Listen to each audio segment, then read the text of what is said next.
ngasi fongkiba tongan-tonganba pausing amadi social media dagi laukhatjaba pausingi update pizari ahanbada maruiba pau mai thaba amangata thohanba asi Kuki Militant amasung Indian Security Forces anigi khujin thaurangni haina NSCN-IM na fongdorakre. Security Forces na curfew fauba chalairaga akanba section thaurang laukhaliba Ukhrul District ki Litan area da ngasi su sakhangdaba singna yum ama mai tharamle mai tharamba aduda gas cylinder anisu pokhai ki mai chakraba matungda ahenba section thaurang kaya laukhale handaki Litan gi thodok asida mai chakraba apunba yum humputara henba asida tangkul singi yum kuntraga mathoi amadi Kuki singi yum nimpuga humdoi sukre. Coordinating Body of Trade Union na ngasi General Strike lauthokre. Lakningba laksanu nagagi lam chapcha na ngakani Indian Security Force na Kuki Militant bu kulai oina sijinaduna nagagi mayokta lepli haina litangi maramda NSCN-IM na fongdorakre. Meitei na amadi naga singna karigumba ama hek taubadana Central Security Forces singna thingba somdana Kuki khulai paiba singa Jamin thangminana leiri makhoi ase hana lauthokri fau Manipurda irang adum leigani haina social activist asang kasarna fongdorakre. Ngarang jiribamgi khongchata mediana Kuki NP Kuki zo leader singa CM ga unaduna wari sanakre hairibasi Kuki singna aranbani haina fongdorakre. Litangi irang makhadana kansilakpadagi pagtaknana khun thadokduna miyam chenakre. Litan amadi naknaba khul singdagi lanjelaktuna relief campta lairiba Kuki singi miyoi punna satruka humputara manga sukre hairi. Ngarang numidang Honorable CM Yumnam Kemchana Thangal Bazar da chathariba senga sagatpagi thabak sing yengchinkre. Litanda thokiba hingsagi thaudokta yum yangkhai hena mangtakre thaudok asida January basting masak khangdoknaba thijinbagi thabak chathari haina LD khona fongdorakre. Churachandpur district laiba Tangkul Singh aswai angam amata thohaloi haina case ona fongdorakre. Kuki insurgent singi lamcha sajat mari lainaba center lengakna ningthina laksingadabani haina IDM na fongdorakre. Manipur yauna state taratareta special NIA court lingnaba Supreme Court na khangankre. BSF ki signal gari ama mai chakre. Meikhet Maru ama khaktana pakchana Tanggoi tahanba ngami haibasi khantha minaraga puruk khudimangna pungning fathaduna santi purangnaba honaminasi haina Govindas konthaudamna fongdorakre. MPP Mall Bixit Bharat Sisya Adistan Bill-gi member oina hapkre. Revenue Department corruption gi makon oire document tanabada kanglon kaina selauribasi yengchinanaba taksinkre. February 12 gi General Strike miyamna mapungphana sagatuna sunomliba sinmi singna mai pakhanbiu haina fongdorakre. Lup kharana lambi sembada athingba thamlakpagi sugunuda miyamna khongjang changchinkre. Haujik pau sandongna pijari. Kuki Militant singna mangjaunana khujil thaurang tawduna litangi thodok asi thohanbani haina NSCN-IM na fongdorakre. Nisa chaba yungawba Kuki singna tangkhul amabu phubagi thodokna maram oiduna litanda thokliba irang ase thohanbani haina Kuki Militant singna lanna miyamda sengdoknaba honari. Adubu litangi thodok ase mangjaunana Kuki Militant singna khujil thaurang tawduna tangkhul naga singi yummai thabagi thawong chathabani. Yummai thabagi thabak asida maikhum uppa security force singna Kuki Militant singda mateng pambagi thabak su chathari haina NSCN-IM gi Ministry of Information and Publicity na thokpa cherol amana fongdoragi. NSCN-IM na thadorakpa cherol asigi matung ina India lenga ki makhada leiriba Ministry of Home Affairs na green signal pibadagi tangkhul naga singi mathakta Kuki Militant singna irang haubani haiba mayek singna khangba ngamle. Adubu litanda Kuki gi yummai chakiba adugi matangda Kuki organization singna victim card sijinaduna litangi thodok asi NSCN-IM gi mateng lawduna tangkhul singna thokhanbani haina maral sinanaba honari. Kuki zo group ki World Kuki zo Intellectual Council WKZIC kauba group amana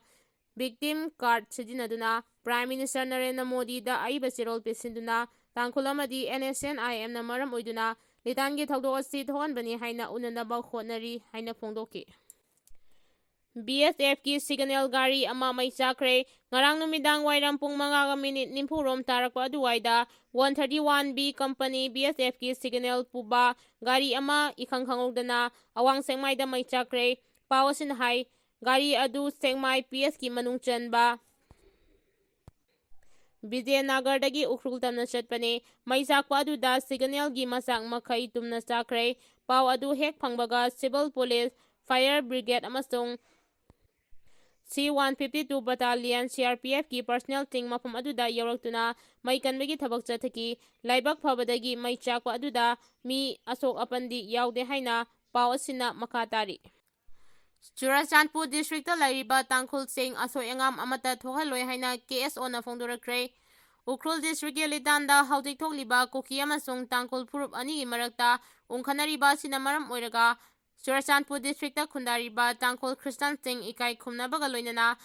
asoy angam amata thohandana safana thamgani haina KSO Churachandpur gi maiketagi thajaba pikre lubasigi maiketagi thadorakiba cherol amana hairibana kanglu phurup masel nuksisanana amasung tangdulaitanna laiminanaba miyamna honaminase Kuki amasung tangkhul Christian singi marakta thokiba ungkhanaba asti akangnaba matam amada thokpane hiramasigi matangda mari lainaba authority amadi community leadersingna ningthina yengsili oiriba phibam asida Churachandpurda lairiba miyam maru oina tangkhul Christian singna mipaiba yaudana ingna chingna leibiyu social media pairiba singna oiriba phibam asida hena pakthok chawthorakpa yaba mawongda yumpham oidaba aranba paw sandopiganu district asida khundariba tangkhul iselenau sing ikai khumnabaga loinana Safana thamti kanglupuro maselgi marakta thajanaba tangdulaitaba amadi nungsisanaba purangnaba honabada pumnamangna mateng pangbiyu hainaragli loinana Ukrul district ki litanda thokliba laibak thiba thodok asti athubada shanti amasung mahausagi phibam hanjilangnabasu appeal tawragli Kuki insurgent singi lamchat sajat mari lainaba center lengangna ningthina laksingadabani haina IDM na phongdorakre Haudi Ukrul district ki litan kulda thokliba wathok asi athuba matamda loisinanaba state amasung center lengakna athubada loisinhanaba honagadabane yellow phurup isilinaw kayada nangliba awaba athubada ko hanaba honagadabane lamhen tuhenba karam chawba Kuki insurgent singi lamchat sajat mari lainaba center lengakna ningthina laksingadabane haina indigenous development mission na thadorakba cherol amana phongdoragli cherol sinamakhatana hairibana Immigrant Kuki singi karam chawba sajana Meitei miyambu sanglaba matam kaya asi tangdulaitaba ngamdana charangnaba laibak oihanduna thamli irang asina maram oiduna tha kaya PR rule laiduna democracy gi lengak lonsu phanghandana thamki adubu handakta ikuidana PR lengak loisinduna miyangi lengak leihanduna lamdamasigi miyam sor khara hondorakpa tanja sida Kuki karam chawba kharana amuk yellow phurup oriba tangkhul isilinaw kayada amuk landaduna awaba piri Kuki gi asigumba lisa sajat kaya yellow phurup oriba aikhoina kayam kuina khangduna laigadoribano handak litan gi thodokta Kuki singi lamhenba lamchata awaba taraba yellow isilinaw tangkhul singna nangliba awaba kayada lupasina thamoi sengna nungaitaba phongdoragli Litanda thokiba hingsagi thodokta yum yangkai henna amangata thokre thodok asida senariba sing masak khangdoknaba thijinbagi thabak chathari haina LD kona phongdorakre haukiba tang taret ki numidangdagi Ukrul district ki Litan police station gi manungchanba Saraikong amasung masiga naknaba area singda Kuki amasung tangkulani gi marakta nauna khut thoknarakpadagi yum yangkai henna Tanggoi Onbni amaromda thodok aduda hakthengna senariba sing adu masak khangdoknaba honari haina Manipur sarkar gi deputy chief minister LD kona phongdorakre deputy chief minister asina makataraduna hai litanda thokiba thodok adu hena pakthok chawthoraktanaba amadi shanti hanjilhanabagi pandamda chief minister government security force amadi civil society group singi marakta coordination leina thabak tawri thodok asiga mari leinana mipung khudingmak unaduna wakhal tahannaba honari haudi fawbada honaribasing asida positive sign lakpagi mami chauna tari adubu lairiba isu asi khudakta hekta loisinbadi yaroi adubu athuba matamda wathok asigi waroisin ama purakani haibagi thajaba lei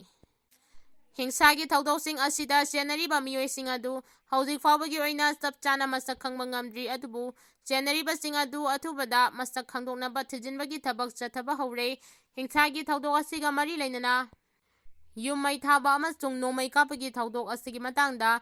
ꯆꯃꯝꯅꯕ ꯀꯌꯥ ꯂꯩꯔꯤ ꯍꯥꯏꯅ ꯐꯣꯡꯗꯣꯛꯈꯤ꯫ ꯃꯩꯈꯦꯠ ꯃꯔꯨ ꯑꯃꯈꯛꯅ ꯄꯥꯛ ꯁꯟꯅ ꯇꯥꯡꯒꯣꯏ ꯇꯥꯍꯟꯕ ꯉꯝꯃꯤ ꯍꯥꯏꯕꯁꯤ ꯈꯟꯊꯃꯤꯟꯅꯔꯒ ꯐꯨꯔꯨꯞ ꯈꯨꯗꯤꯡꯃꯛꯅ ꯄꯨꯛꯅꯤꯡ ꯐꯥꯊꯗꯨꯅ ꯁꯥꯟꯇꯤ ꯄꯨꯔꯛꯅꯕ ꯍꯣꯠꯅꯁꯤ ꯍꯥꯏꯅ ꯒꯣꯕꯤꯟꯗꯥꯁ ꯀꯣꯟꯊꯧꯖꯝꯅ ꯐꯣꯡꯗꯣꯔꯛꯈ꯭ꯔꯦ꯫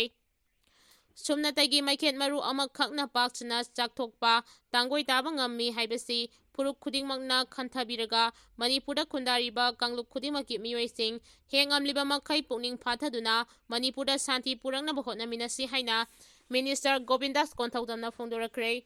ꯋꯥꯐꯝ ꯑꯁꯤ ꯉꯔꯥꯡ ꯕꯤ.ꯖꯦ.ꯄꯤ. ꯃꯅꯤꯄꯨꯔ ꯄ꯭ꯔꯗꯦꯁꯅ ꯁꯤꯟꯗꯨꯅ ꯊꯝꯕꯥꯜ ꯊꯪꯂꯦꯟꯗ ꯄꯥꯡꯊꯣꯛꯈꯤꯕ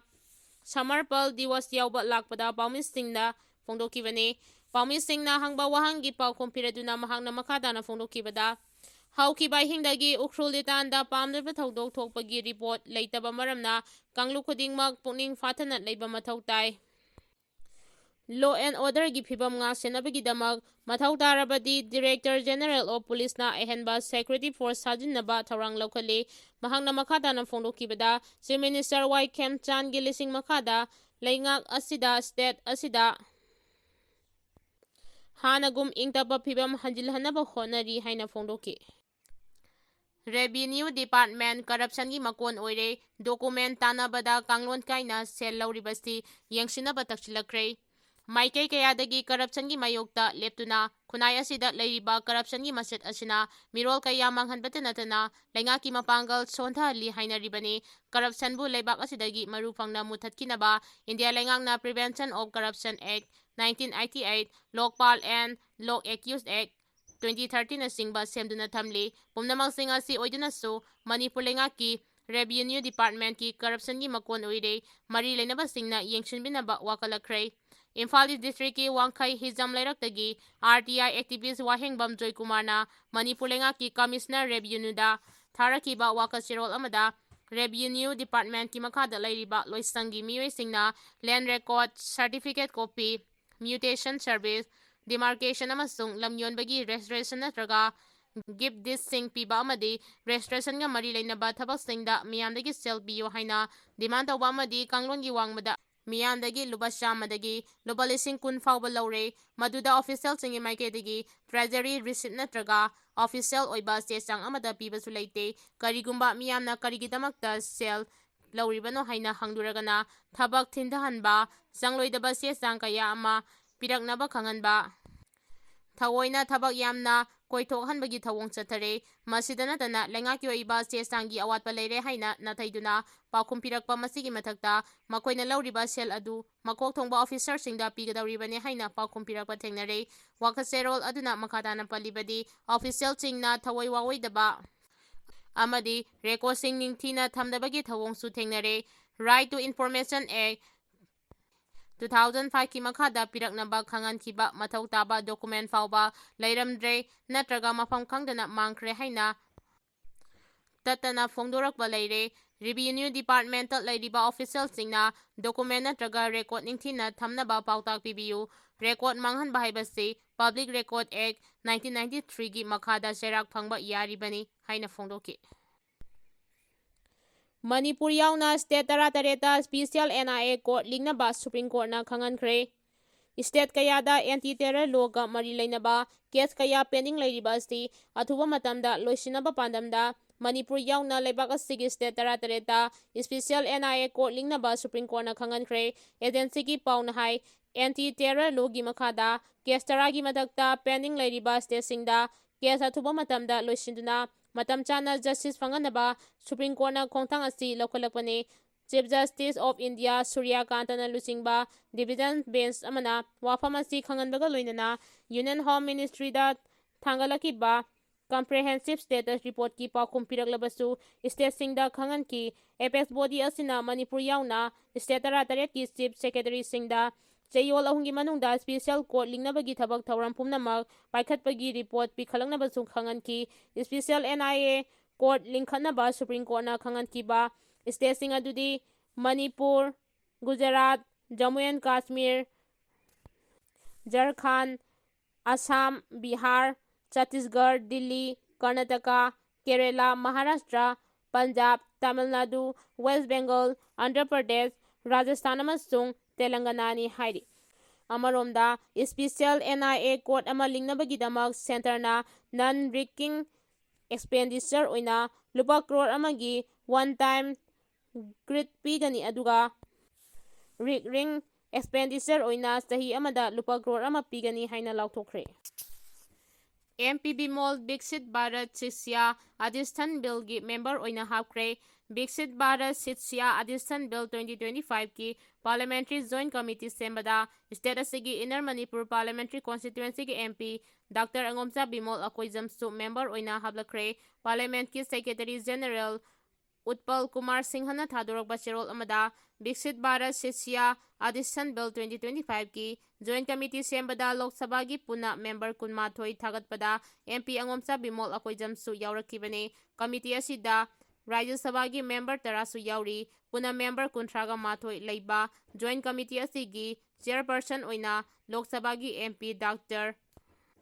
Purdeshwari hapkre. Panbayabadi Bixit Bharat Shishya Adhistan Bill 2025 asde nauna sengkraba Joint Committee asina taretara thongna examine tawraba matungda Parliament Committee asina report ama semduna submit tawgadabani hairi.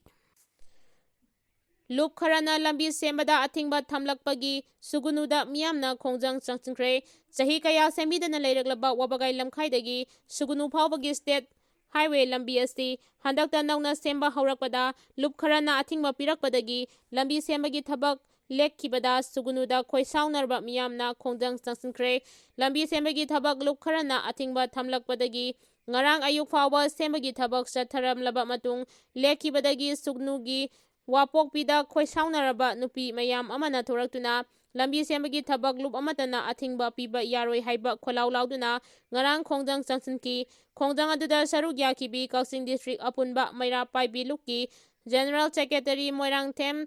Sangitana Fongdorakpada matam kaya semidana laklaba State Highway amasu oiriba wabagai lamkhaidagi sugunu phawbagi lambi asi handak semba haurakpada maike achonggi miyamna asugi matik haraunaki adubu laibak thibadi loop kharana lambi sembagi thabakta athingba pirakpadagi ngarang ayuk phawba thabak suramlaga lepkre. Miyoi lak ani henbagi lifeline oiriba lambi asi sembagi thabak asida loop amatana athingba pibagi mahuta lambi asi tungkoina chatnaba quality laina semnaba